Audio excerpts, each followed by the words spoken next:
Most companies have a GTM strategy, but very few have a GTM that actually gets the money. If your go-to-market feels like a series of broken spreadsheets and missed targets, it's time for a system update.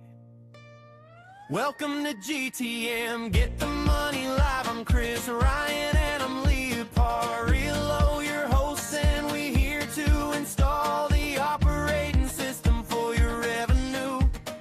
We're moving past the theory and getting into the high-stakes execution of what it takes to scale in 2020 fast. Ladies and gentlemen, welcome to GTM Get the Money Live. Special guest today, a completely different guest than I've ever had. I'm really excited to introduce Renee Madcharo. Yeah. Renee is our producer in the podcast studio, but that's not why I'm having her on. She has a very interesting background, and I'm really excited to share kind of this. I'll give you a little secret sauce to the episode. This mind meld of the left brain and the right brain and how that impacts storytelling and podcasting and data and all of the things. So Renee, not a good lead in there, but tell us something about yourself. Something that people don't know? Sure. I mean, Okay. you're probably more popular than me. So whatever you think you want to share. We can jump right into my background. So I was Ithaca College grad, which is a very artsy school. I wanted to go there for English, to be an English teacher, but then quickly switched to marketing and communications. So I studied that while I was there. And then along the way, picked up marketing analytics and then also a pre-MBA minor situation, which was another business core competency pack of classes to take. And that was, I think, the beginning of blending numbers and storytelling, because I love English. I love writing growing up. I wanted to write for movies, like to work as a screenwriter for Star Wars used to be a long-term dream of mine. So I think I just switched into marketing because I liked putting purpose behind a story and being able to see when people can reach their goals. So if the goal is a sale or the goal is to get people to do something, I could see that happen through a marketing lens. And you did this all through undergrad. Mm-hmm. And this is a pretty quick journey then to be able to make, like, I want to be an English teacher and be a writer for Star Wars. Mm-hmm. Really excited about that, ladies and gentlemen. But so how did you go? I mean, that's pretty quickly, right? In a few years, like all of a sudden you're going from like, I'm going to be a teacher to I want to do X, Y, and Z. So I actually switched my degree before I showed up on campus. I applied, got in as English, and was fully going to be in that department, met the professors there. And I don't know what side of me all of a sudden one day wanted to switch into marketing. I think because secretly I was trying to blend film into it. And I was like, this is my in. This is how I can get into the entertainment industry while still having like a different background than an average filmmaker or anything along that. So very strategic. I haven't heard of many people switching their major before they enter school. So that's interesting. And I think it's probably a good pivot from English. So as someone who has an English degree, ladies and gentlemen, that ended up being in marketing, just kind of a natural kismet here. So, okay. So marketing is going to get you into film. You then proceed your journey and then you go into analytics. Mm-hmm. So most people, from my experience in marketing, join for the creative side. They want to be B2C, fun brands, Nike, Patagonia. Why data? Data was a deal with my parents, to be honest, how it started, because I pushed for so much creative side that they still wanted me to have the numbers because I can do number crunching pretty easily, or at least easier than other people in my class were, which I didn't realize until I was in it. And I liked building the different graphs through Tableau and being able to see it and see trends over time. I can't do Excel very well. I will say that. I don't like working in Excel and then building those spreadsheets, but if I can put them into a chart that shows a company's progress or lack of progress and tell a story that way, it became kind of a fun offshoot when working with different companies. We had little internships with classes where you would work with a business in town and see their numbers throughout the years and be able to tell them, what can you do in different departments? So a lot of it was social media because companies were trying to learn what they can do better. So I would go through their social media data and show what was working, what wasn't working, and be able to put it in a big dashboard that would play out for 5 years at a time. And it would just have the numbers roll and the graph would move. I'm like, it's like a movie, Oh, the wow. data. So Data and a movie. So that's interesting because I think those school projects in general, whether it's high school, grad, undergrad, whatever, are very impactful to your journey as a learner. What were the findings? So you're I assume at that time you're introducing social media to a bunch of old people that don't understand social media, older, like my age, ladies and gentlemen. a little older than you. Don't worry. Okay. Don't worry. Still got it. And so what were the findings? Like, what was the outcome from, like, here's what you can see as data? It's not just the fact that you used Tableau and was able to build this beautiful 5-year projection. What were the findings? What was the story?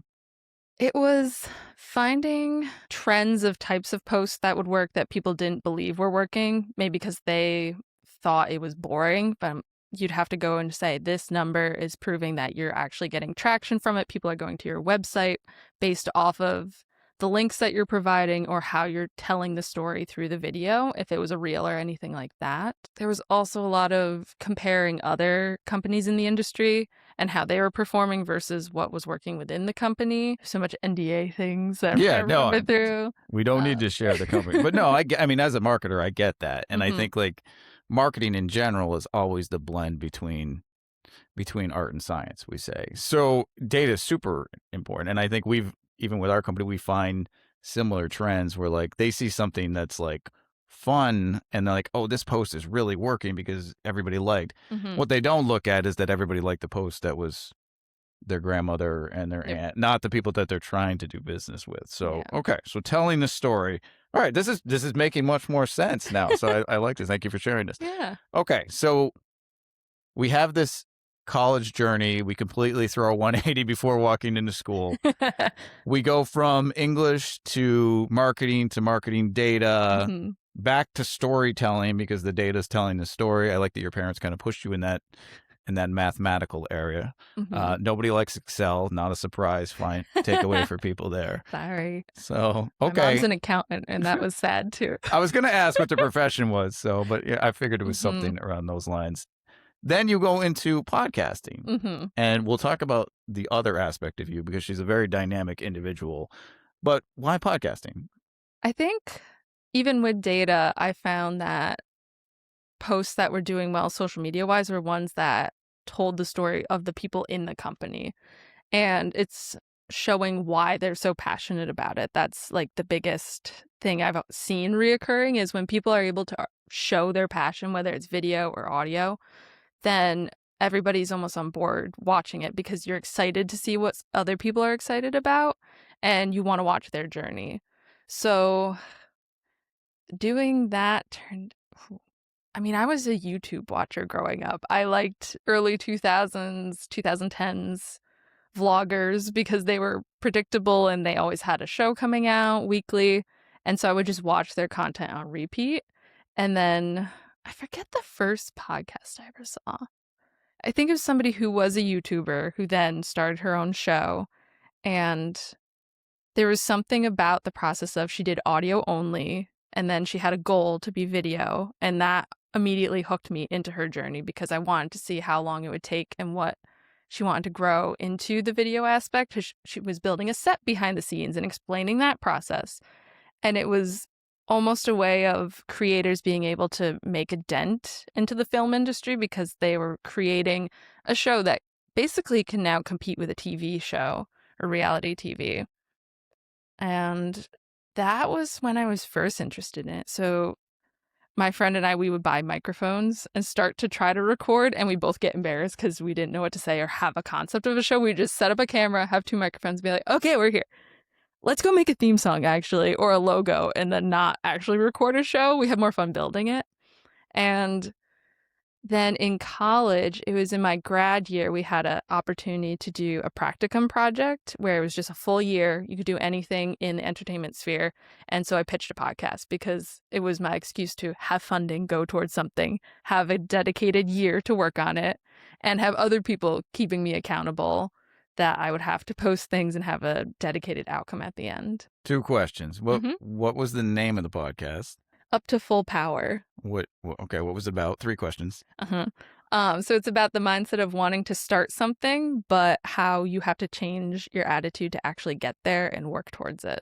Interesting. Okay. So 2 co-hosts, each of them have separate goals that they want to reach by the end of the season. It just so happened my co-host and I, we each had an alternate skill set. So they would help me with the goal I wanted to reach. I would help them with theirs. And then we'd talk about the hard stuff that would come up week to week when we were working towards it. And because of each person's prior experience, you could learn a lot on how they got through it, and they would be able to give advice towards it. Very similar to who you were following that went from audio to video, right? Mhm. She had the same journey. Okay. So sharing the podcast, video, we still have a lot of links to film. We're competing with we're competing with television now and then the other areas. And then okay, this is making a lot of sense. And then let's throw another curveball in. Again, Renee's a very eclectic person. So you're an endurance athlete here. I am. And like this is kind of the theme of the show, which how she bridges all of these gaps, because it's a little batshit, but in a good way. Like I like that you have this entrepreneurial mindset where you pull all these pieces together, which we'll talk about in a second. But so first, let's talk about your endurance athlete journey. Started sophomore year. So when I was early, I think it was right after I got the data minor. I was on a running club and eventually kind of took over what we were planning with that. And I got the club to sign up for a bunch of half marathons, which hadn't happened before. So we got 20 people to run their first half marathon. And at the time I was the workout coordinator. So it was developing plans to work people through to reach the race at the end of the semester. So a lot of talking with everybody there and figuring out why they were interested in it and where they wanted to be or what times they wanted to reach. And then we would adjust the training program based off of that. So it was getting other people to their goal more than myself. I just was having fun making sure other people could get there because it was a fun experience for me. And yeah, I just kept racing until I started at Trek Bikes, which is downtown. And then I added cycling into the mix, which you can go a long distance really quickly. And people there got me into triathlon training. Another sport was added. I added swim back into things. And that is where I had the hardest time learning discipline over motivation in a way, because running with other people, it's easy to be excited and get hyped up for what's coming. But when you're training just by yourself, especially for tri, I found, you have to get up, do your workout. There's a plan, and you have to reach the plan by the end of the day if you're going to get to that end race goal. Regardless of weather, regardless of anything that's happening in the world. So yeah, so your discipline, so you're training your discipline as part of being a triathlete. No one's good at the swim. We all know that in tri. Still am not. Yeah, nobody is. Even the good ones. Unless they're born swimmers. Yeah, I've been doing it since childhood. Yeah, I'll tell you my triathlon story another time. Okay. But nothing like you've done. I'm a biker, certainly not a runner, ladies and gentlemen. But okay, so this mindset, and then you mentioned to me in the pre-interview that you love the concept of there's 40% left in the tank. So tell our viewers and listeners what that means. Yes. So the author, ultra runner, former Navy SEAL, David Goggins, I love his book. And there's a concept in there called, I think it's the governor. So it's the idea that you always have 40% left in your tank. Even when you think you're done, you usually can dig deep and find motivation somewhere in you to keep going just a little bit extra. And from my experience, when you've applied that in a training or even just in work, anywhere in life, you can get a lot further than if you just were to say, oh, I'm good, or this is good enough. My mom always has a phrase of good, better, best. If you stop at good, you're maybe could reach best if you just dig a little bit deeper sometimes. I know there's external circumstances, but I also am such a dreamer that I think you can get there if you want it bad 100%. enough. Yeah. If you do anything long enough and hard enough, you're going to win. Like you just have to have the mindset and the discipline, to your point. And everybody loves Goggins. You know, he's crazy in a good way, but next level. So I love his discipline. I love his content. Again, just next level thinker. So 40% left in the tank. And I've heard this, and I don't know if this is a fact or not, but after he said this, or whoever originated the thought, is it scientifically proven? Because I heard a rumor that you actually can, when all of the endurance athletes will train, there's actually, they can look at like all the statistics. And is that accurate, or am I completely making it up? I mean, I don't know a scientific study on it, but I can talk about my numbers because. Well, let's talk about your numbers. All right. Not giving times, but just data. I'm a data nut. I got my Garmin watch and I would track everything along the way. I'd be in class looking at my stats after a workout, and I think it's true because I can see the times where if you're adding mileage and you don't want to add that extra mile, in the long run, you're going to be more prepared for, let's say, a shorter race because you added it. Even at the moment, it didn't feel like you were adding a lot. It still has impact later on. So I think so, but I don't know of the scientific studies. Okay. Well, again, we'll fact check that and see if that's actually real. So I heard that, and I mean, obviously, if you're going just a little bit further in general in life or in business, you're going to do better. We always talk about incremental, iterative approaches on this show, which you've obviously seen. So this 40% left in the tank. I really like your mom's way that she put it, good, better, best, because I think a lot of people stop at good, or a lot of people will quit too early, or a lot of people will just not take it that next level. So if you're an entrepreneur, you see this all the time. Businesses close within 5 years. And again, external circumstances, usually money, like that comes into play. But if you really want something, work a little harder, stay up a little later. Like, you think of the Gary V's of the world and everyone else. Like, these people are hustlers, and they don't give up when they make money. And they will find a way. Or if they can't find a way, they will find a way to find a way. For sure. And I think I saw a stat like a couple weeks ago, and they were talking about the world's top billionaires. You know these people. But they still work like 60 or 70 hours a week at the age of like past 70, which is crazy, because most people are like, well, work-life balance, all the fun words today. But it shows that, like, and let me back up, because this isn't like work harder, ladies and gentlemen. We're not. Don't kill yourself. There's a limit. Spend time with your family. You will find your limit over time too. But it's work smarter and work more efficiently. And I think if you work 60 to 70 hours at the age of 70 plus, you probably love what you do. I know a lot of triathletes that are over 70, and they are will muscle through and get through that Ironman to be able to get to the finish line. So again, impressive. Okay. So let's reframe the show, ladies and gentlemen. GTM, get the money. We're talking about how we solve revenue problems. Didn't do this in the intro, but GTM is all about solving revenue problems for good and for growth. So this guest, reframing, we have a data person. We have someone who believes in storytelling and the art blending the science. We have an endurance athlete who says, hey, there's a little bit more left in the tank. Let's push through, build the discipline. And then we have someone who has adopted the podcasting world. This is what I mean. It's very eclectic. So if you're starting a podcast, let's start with the simple facts. Let's start with the storytelling. Most podcasters will start with storytelling. Is that true? I think so. They have a concept. Depends on the person if they're good at the storytelling element or not, because not everybody has thought about how long they're going to do their show. So they might have an idea that works for 3 episodes, but a year from now, can you build on that concept? Is there going to be challenges that you're working through for each episode? Okay. So you keep going back to strategy. Everything you're saying is strategic, regardless of like you blending all these wonderful things. It's all strategic. So if you're starting a podcast, and I want to stick on podcasting because I think it's obviously a valuable avenue. I got super scared when you said, I hope the concept stands. So we'll look a year from now and see if GTM Get the Money is doing okay or not. But so from a strategic approach, if I'm starting a podcast, I need to like not just do it on a whim and think about something I want to talk about. It's something that is sustainable. There's research backed. Like, what else? Walk me through starting a podcast. Think about when you're writing a book or a paper. You start with an outline. That's how you build the structure where you have beginning, how you're going to get to the end, and everything in between.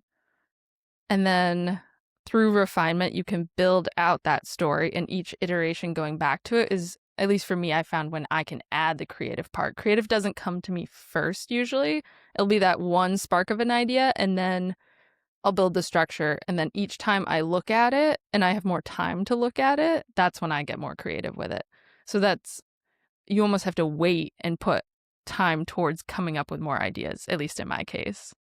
Yeah, and that makes sense. So, I mean, it's go to market. It really is, because if you're building a podcast and you're building the flight plan to be able to get there, and then creativity, like podcasting is a very good example of creativity.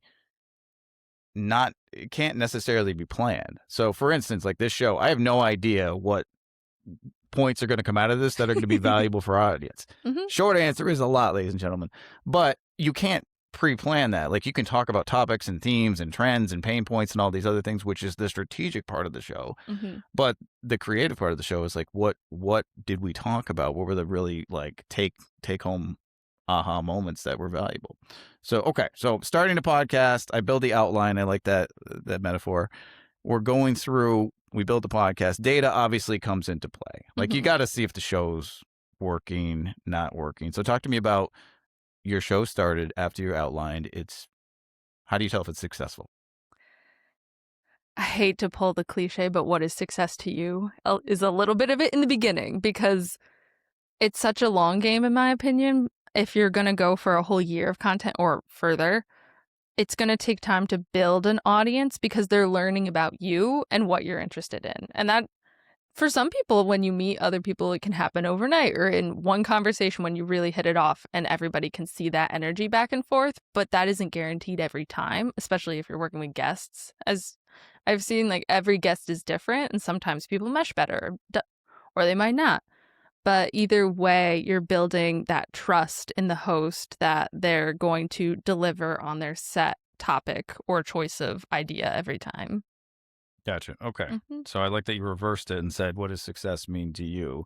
And I think back to strategy, that's a strategic question. Like, what is the purpose of the show and what is the goal of the show? My show, as you know, the goal has always been just credibility. We've never had a voice from a video perspective out into the world. I feel like we have a lot of good things to share about go to market. Hopefully the audience feels the same. If not, just don't comment. You'll save my feelings a little bit.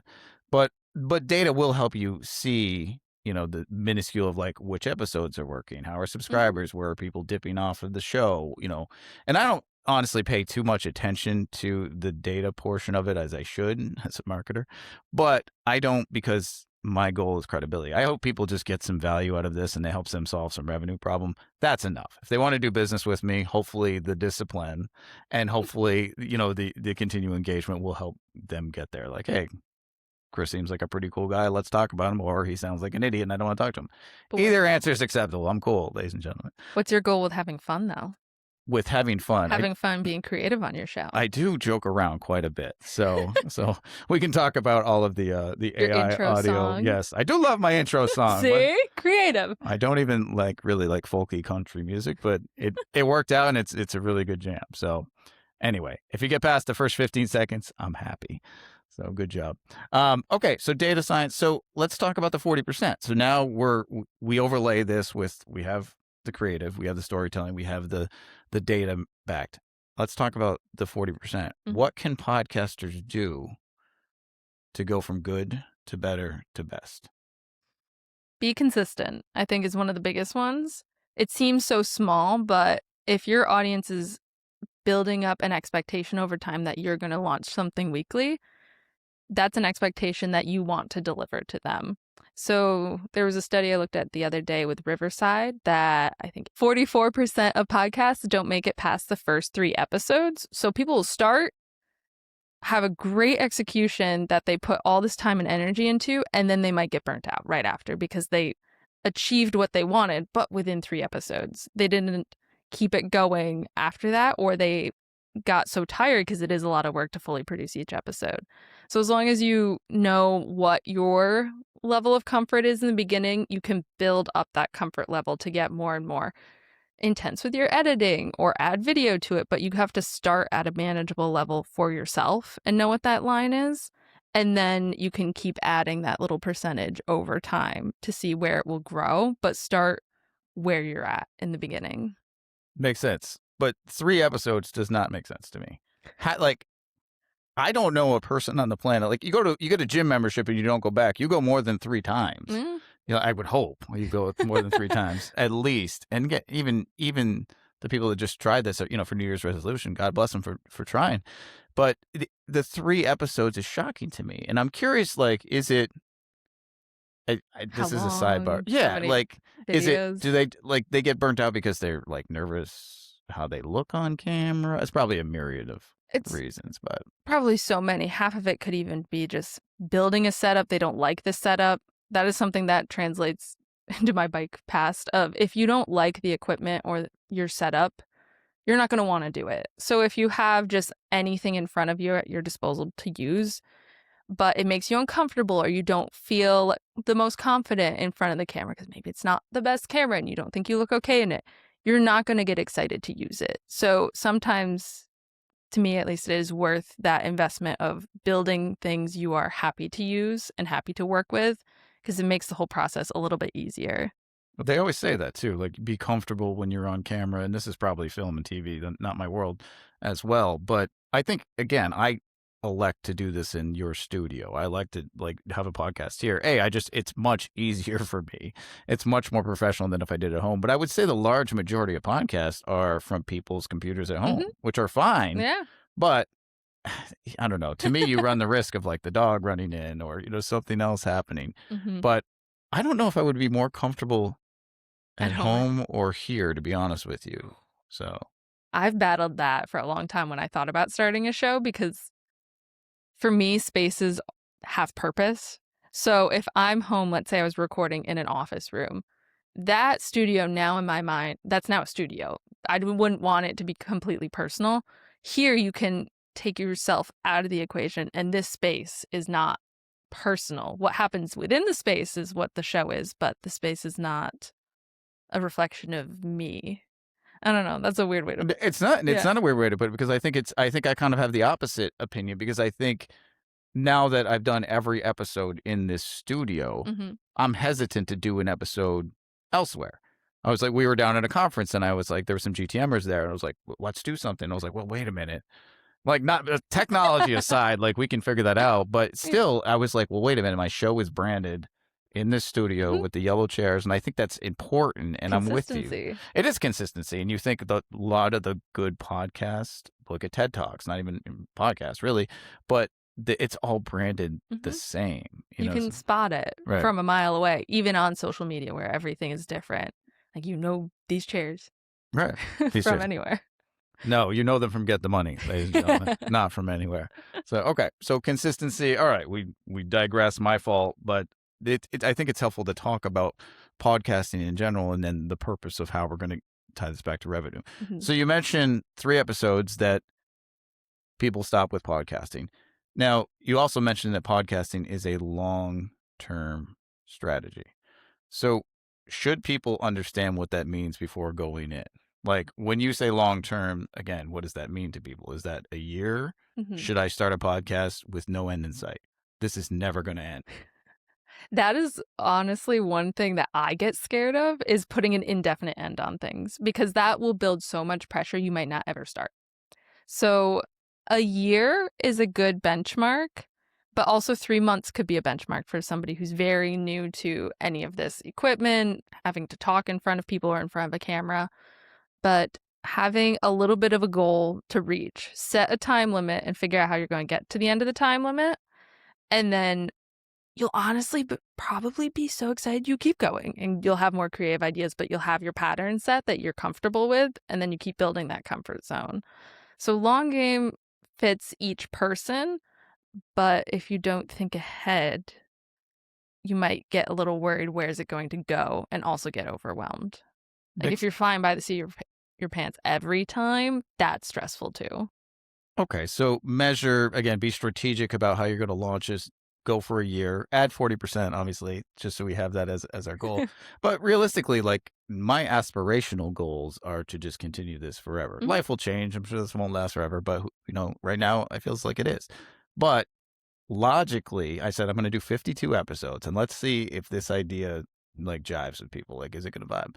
So there's the data, right? So I have this aspirational, strategic, artsy storytelling where I feel like I have something to share. And then I have the data side of things. Like, you know what? Like, it's not cheap to do a podcast. It's certainly a lot of time to do a podcast. But the outcome serves my aspirational long-term need. It's still shocking to me that like 3 episodes, I heard most like 90 something% of podcasts are like, don't make it past 20 episodes. And there's thousands of podcasts out there. It depends on the study we were each looking at too for each one. Again, I probably just am making data up. So that's an easier way to look at data from my perspective. Okay. So really interesting. I mean, I just think podcasting is always like a central hub for any organization. And when you start to look at revenue, how do you map back revenue? Like, it's not easily quantifiable, but it's highly useful. So if I have a podcast, I now have, I don't want to say unlimited content, but I have exponentially more content to share on LinkedIn, to share in my emails, to talk about stories. I create episodes based on the needs that I hear in every single day. I bring people in for specific reasons. Like, we've had AI people in here. We've had toxic culture people in here, and all the things that are just detrimental to building an effective, sustainable, scalable business to drive revenue. So do you have anything quantifiable you can share from a podcast? I know that's like an impossible question, but you're up. What do you mean by quantifiable? So if I'm a CEO, okay, and or C-suite, some sort of leadership team, they're like, hey, we want to start a podcast. A CEO, she or he, is going to say, hey, how much does it cost? What's the outcome?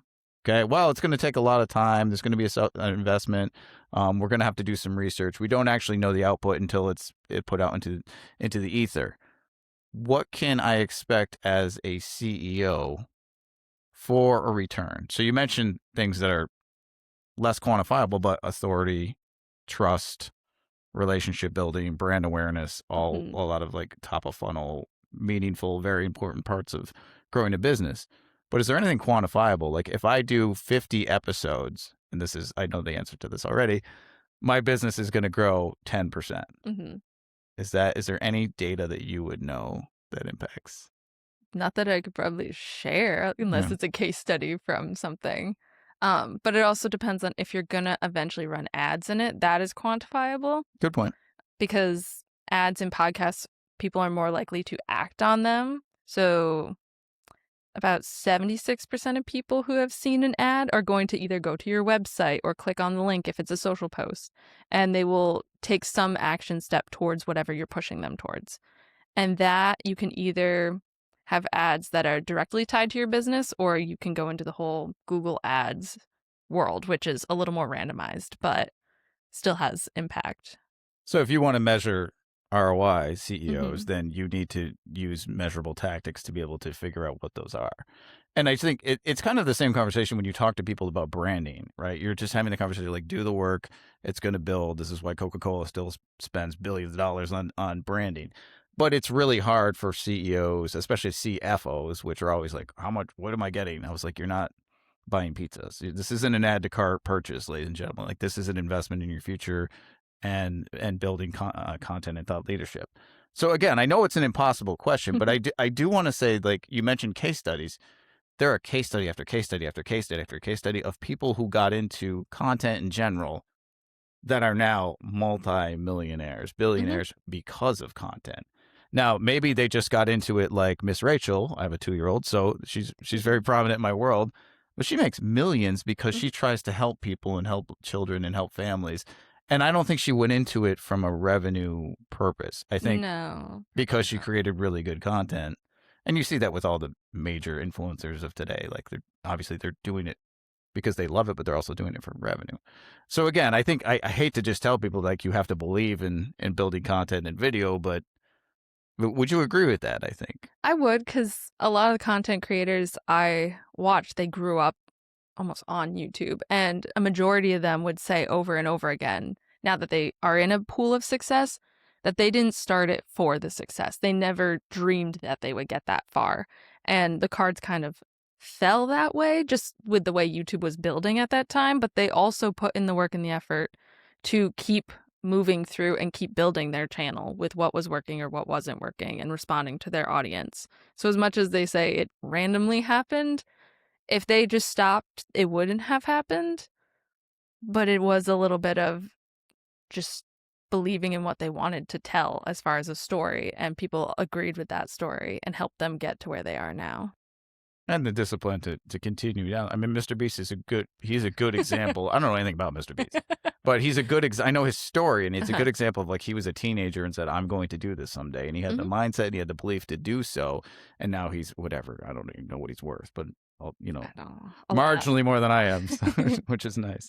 But in general, I think you're right. And it's a bit sad to think that most people would give up after 3 episodes, because how many things never came to fruition that really could have been, the next name, insert best podcast that you watch. Anyway, just got super aspirational, ladies and gentlemen. Sorry, turned into a dreamer's No, it is. show. Yeah, but you know what? Every entrepreneur and every CEO, they're not, yes, they do it for the money. Yes, they're valuable. Yes, they want to feed their family and help those around them. But they're doing it because they have a dream. They're helping people solve problems. Miss Rachel helps somebody solve a problem. Mr. Beast, whatever he does, helps people solve problems. And I think anything that you follow, like the intention starts with a dream. So I'm a big Disney fan, and we don't have to go down that route. I don't want to undersell the fact that dreaming, and I think podcast is the vehicle to help you get there. Are you going to make directly correlative money from podcasts? Maybe, if you run ads and do all these other things. But the long-term revenue, I think if you look back and Miss Rachel said, well, I invested X amount of time and I'm making this amount of millions a year, I think your quantifiable is more than proven there. So anyway, you got to believe, you got to have a dream. So, okay. We digress again, but it's a good episode, not 26 minutes, but that's okay. Oof. So give me a takeaway. So whether people want to get into data, storytelling, English, podcasting, what would you recommend as a takeaway that people could do today? The same thing that we tell most people when they're starting a podcast, because in my life, it applies to everything of you have to figure out what your why is and what you're willing to do to get there. So it takes a little bit of time sitting with yourself and really finding what that answer is and not listening to any of the external noise of what you think other people might think it is, how other people react to it. Reacting's a big one. But you have to figure out what your motivation is to be able to lean back on every time you're chasing a goal when things go hard or when things go rough, and be able to take steps forward even when it doesn't feel like it's going to happen or be easy. You will be a guest on Simon Sinek's show very soon. So, but start with the why. And everyone says that, and every business is started with the why. I think a lot of businesses forget that why. And I think a lot of people in their life journey forget that why too. It's paramount, and it's paramount for everything you've talked about today, whether you want to be an endurance athlete or whether you want to be a podcast superstar like this show. So, okay. So, again, just to keep the audience involved here, we have a mystery question, Renee, and I want to ask you this question. I want to go back to the 40% in the tank. So every show, ladies and gentlemen, we have a mystery question, and we just go through something fun, little tongue-in-cheek, just to be able to light the mood. Usually we're talking about sales. Usually we're talking about money or data, all the, the super sexy parts of making money for a company. But when you have 40% left in the tank, so this applies to all of life, I would assume, right? It's you don't want to do something and you decide not to because you elect not to, not because you don't have enough energy.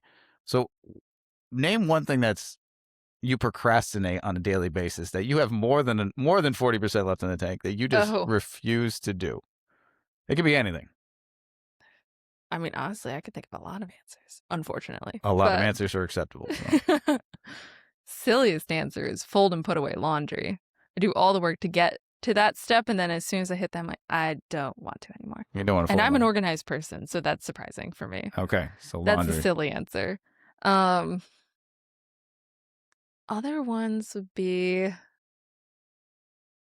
for 2 years trying to start my own YouTube channel, or for many years trying to start it. I've written about it, filmed things for it, but putting myself in front of the camera is a mental debate that I've gone back and forth on so many times, where I know everything I've researched in my past or job-wise looked into, career-wise looked into, has taught me how to build a YouTube channel and make videos and make podcasts. I still haven't done it for myself yet, even though I know how. But the act of putting myself in front of the camera and being personable and not ever returning back to having like a private side once you open that door, I have not applied that 40% left. Gotcha. I Okay. teach other people how to do it, but I've not done it for myself. Okay. That's fair. I mean, honestly, like it's a goal at the end of the day. So you know what to do. You're afraid to pull the trigger for whatever reason, and you'll work through that journey. There's no doubt in my mind that at some point you're going to do this. We don't But know. honestly, no, we do know because like take your own advice. Take Goggins' advice, right? Like you have 40% left in the tank. It's not only that you know what to do. I started this. I have no idea what to do for podcasting. You guys have helped me so much. But you know what to do and you know it's going to be successful. I think when you talk about, well, once I open myself up, like, is this who I am? You know, like there's something called like the IR theory where it's like you're like, what's your role and then who are you as an individual? Like Matt Scartelli talked about it on the show when he was here. But it's, you know, at the end of the day, like if you're here to help people, whatever you want to talk about in your podcast, like it's not, this is advice or take it or leave it, but it's not reflective of who you are. You know, like I love go to market. Yes, I love helping companies thrive. But like my goal in life is to, you know, the same as yours, to love my family, to be with my family, to be a good person. So I want to come back a year from now and I want you to get over this hump because again, I hate to say it, but drink your own Kool-Aid because you're doing everything else right. So, all right. So we're going to release this show right after she launches her. That's why I like helping other people with it so much because I know that exact stopping point when you don't want to do it in that case of the creative sphere because I live it. And then I can get other people past it usually. But you don't think you can get yourself past? We'll see. Give me a year, maybe. I don't know. I think we should give you like a day. Like I think respectfully, I think that's an excuse. And I think you have the mindset and the discipline to be able to create something amazing. And at the end of the day, like, who cares, right? Yeah. Like if people don't watch my podcast, I'm not going to change as a person. I'm still going to be who I am. So I think you have the skill set like here, ladies and gentlemen, when I'm here as far as it comes to the acumen of podcasting. So anyway, very good answer to the mystery question. We will not be folding laundry here or in the future. But okay, Renee, so a lot of things, you can help a lot of people. Where can people find you? Yeah, so on social media, any of my handles are my name. So at Renee Madcharo, Madcharo. I know the D is not how you say it. Or also at Brightsided, because you'll see me show up on their socials or shows for the good stuff a couple times. So that's the biggest places to find me. What is Brightsided, for those that don't know? Yes, so Brightsided is a podcasting company. We're over in Malta, New York, and we'll do shows for people who are coming in. And we also have our own show called The Good Stuff, which is documenting people doing things in the local area that are good in the community, uplifting, and giving them a little bit of a spotlight. Gotcha. Okay. So Brightsided Studio, obviously a lot of love to them because they've helped me along my journey. Renee, follow her on any of the channels because I think it's a unique journey and I think your eclectic journey isn't over. I think there's going to be so much more, especially given, you know, you're a younger individual and just starting out. I think you have a lifetime of like really cool things you're going to do. So pretty soon we'll be talking about when she's writing her first book and her 10th book and, you know, everything else. But thank you for coming on the show. It's been a wild ride. We've been all over the place, but it's aspirational. Ladies and gentlemen, this is GTM Get the Money. Renee Madcharo, thank you for coming out. Have a good night. See you guys. We go